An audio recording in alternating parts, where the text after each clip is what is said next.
Ben Shapiro's show is on the decline. It's a massive white pill, big victory. Like I said, it's indicative of the Overton window shift, of the shift in all of the young generations in this country who are noticing the real issues in our political system, the money, the Israeli influence, the foreign influence, the lack of representation. But this is not the final victory. This is nowhere near it. Like I said, this is us taking the beach. Now we must not only hold it, but advance forward and really begin the fight. The fight just now begins with moments like this taking place. Victories like this being achieved are just the beginning. And I'm going to explain why right now. Because, like I said, Ben Shapiro is like a rook on the board, a valuable piece for sure. At one point, the face of the Republican Party for the youth just 10 to 15 years ago, now dwindling away into irrelevancy. But what you need to understand is, really, there are still so many more important pieces active. They have mostly everything else at play still. They've made a mistake. They overplayed their hand. Ben Shapiro overplayed his hand, exposed himself too much, and now he's losing because of it. But it's not the end. Why? Because you have to understand that these people have control of everything still. They have follow the money. It's not hard. Probably most of my chatters understand this if you're tuning in consistently here. They control the mainstream media. Ben Shapiro was never, he's not mainstream corporate media. He's an influencer. He's a glorified influencer who rose up the ranks in prominence and became large enough and wealthy enough to be a modern day makeshift sort of bastardized version of corporate media. That's what the Daily Wire was. It was basically the attempt to revolutionize and push forward into the postmodern era corporate media. The Daily Wire was supposed to be representative of that. It was going to be the future extension of what corporatized media was. And it's failing now. But because it's failing, just because it's failing doesn't mean that it's all over with. We're still talking about all of the mainstream media news sources out there that I know and I'm aware many young people, myself included, do not watch. I utilize clips of them sometimes on this show for some forms of information because at the end of the day, if I want to know what's going on in Pakistan, I don't have a reporter on my payroll that I can fly 7,000 miles or 9,000 miles or 15, however many miles overseas to go report on. So I'll watch some clips, but I don't sit down with my TV dinner and my aluminum antennas on my head to just embrace and eat the goy slop propaganda. Most young people don't. But mainstream media is still powerful because they have money supporting it and because they put out stories that the average everyday influencer like myself can't have access to up front. And so they're still prominent enough to where it matters that they control it. Beyond that, they control the donor money. They are, in many cases, the donor money.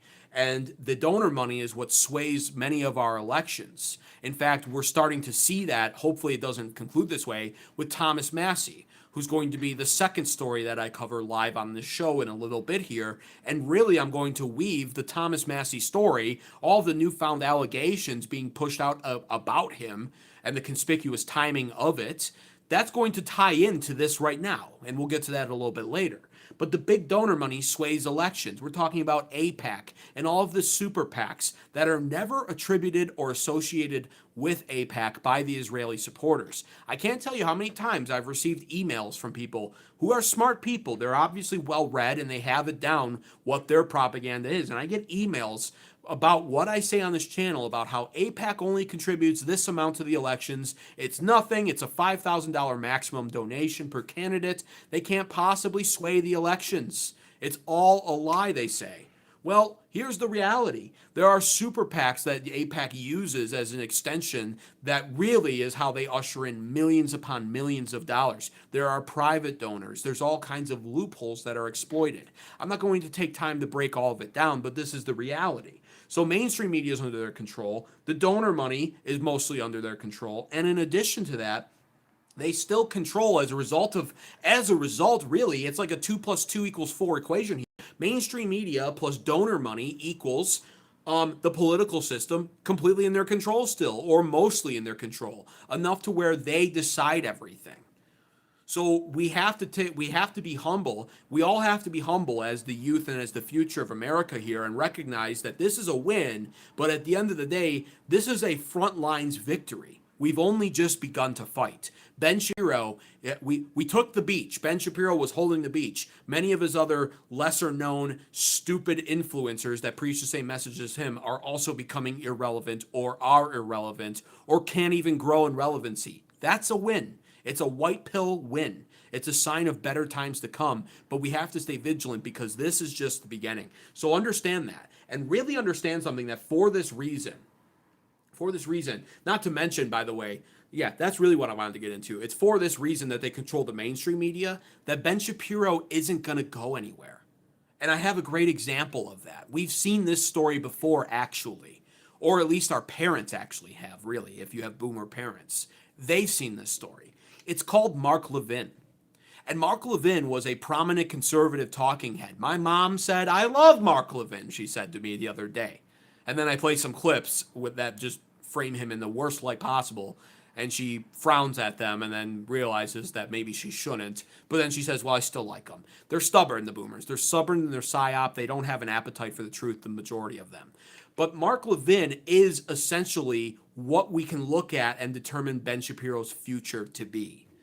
Why? Because Mark Levin was prominent at one point, a radio talk show host with a growing audience, with really popular views or controversial views that really made him, that propelled him up into some sort of fame and made him successful to some degree. He was a really, really angry guy, actually. Really dug into his callers, called them stupid.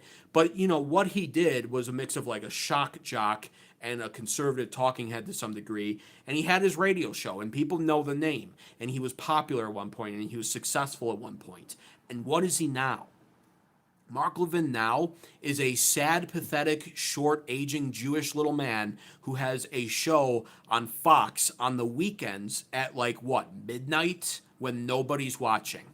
But he's still around.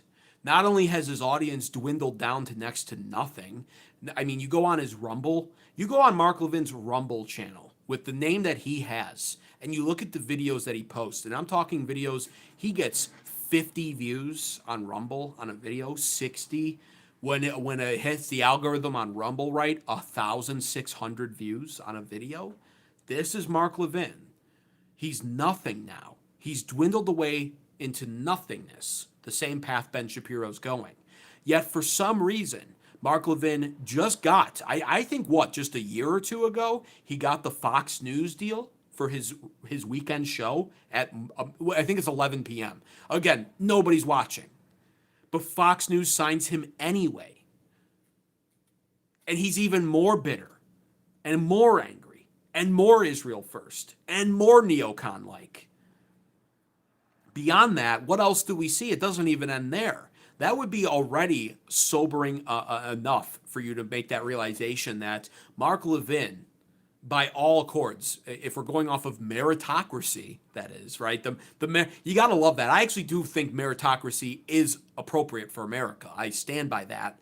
But if it really was a meritocracy, Mark Levin would be, well, he'd be doing what Ben Shapiro said you shouldn't. He'd be retired, forced into it due to a lack of audience. But Fox News gave him the radio show. And in addition to that, what do we see lately? We see the fucking president of the United States telling us on Truth Social, at least it seems like once a week, that we should go watch the Mark Levin show.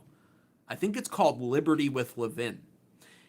He gets a shout out, this guy, with a dwindling audience. I mean, Mark Levin's audience is nothing. Yet he gets a shout out weekly. A signal boost, really, is what it is.